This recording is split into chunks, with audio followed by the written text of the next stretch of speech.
Assalamualaikum warahmatullahi wabarakatuh. Semoga kesehatan dan rezeki yang melimpah selalu ada pada keluarga kita semuanya.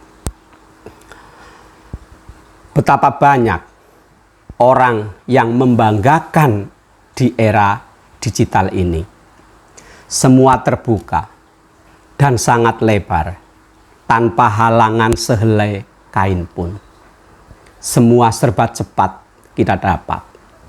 Bahkan hampir seluruhnya bisa kita lakukan walaupun dengan rebahan di rumah.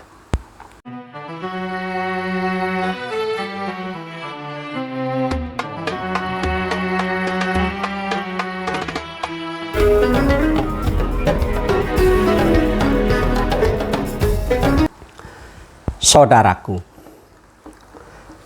benarkah di semua penjuru kehidupan sudah terbuka? Ternyata belum. Ada yang masih tertutup, yaitu mata hati. Jika mata hati yang tertutup akan sulit, bahkan mungkin sangat susah untuk memahami suatu kebenaran. Sekilas Nabi pun kalau soal mata hati yang tertutup tidak akan mampu berbuat banyak untuk membuat seseorang mampu melihat kebenaran dengan mudah.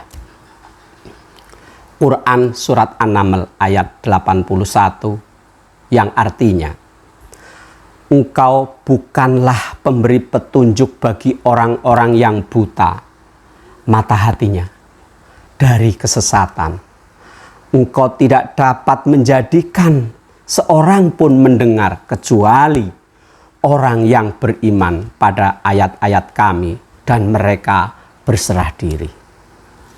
Quran surat An-Naml ayat 81.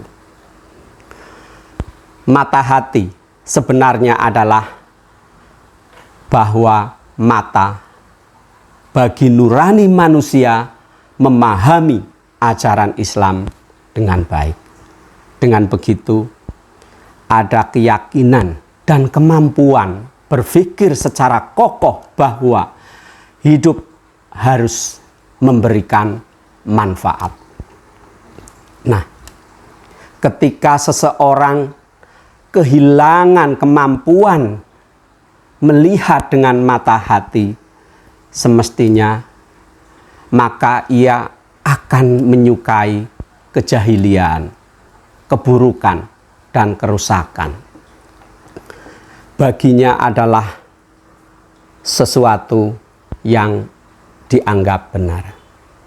Maka ia akan menggunakan segenap daya untuk mengkonstruksikan pikirannya. Kesan bahkan narasi yang mengecoh akal pintas manusia untuk mengakuinya dalam suatu kebenaran.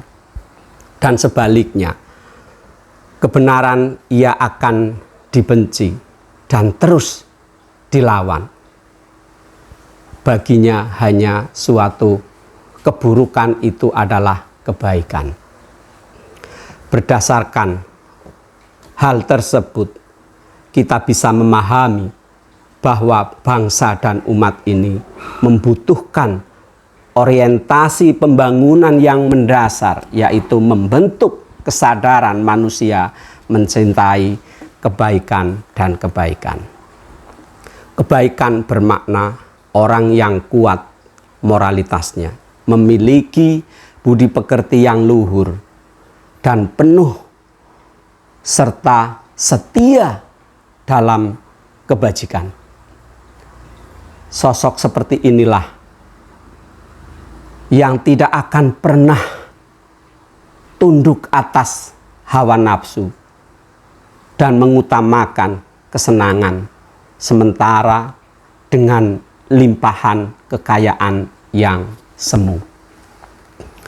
Orang yang dalam kebaikan adalah orang yang hidup mata hatinya, sehingga yang ia kejar dalam kehidupan adalah kebaikan demi kebaikan. Ia yakin itulah modal penting meraih hidup yang bahagia selama-lamanya, baik dunia dan akhirat.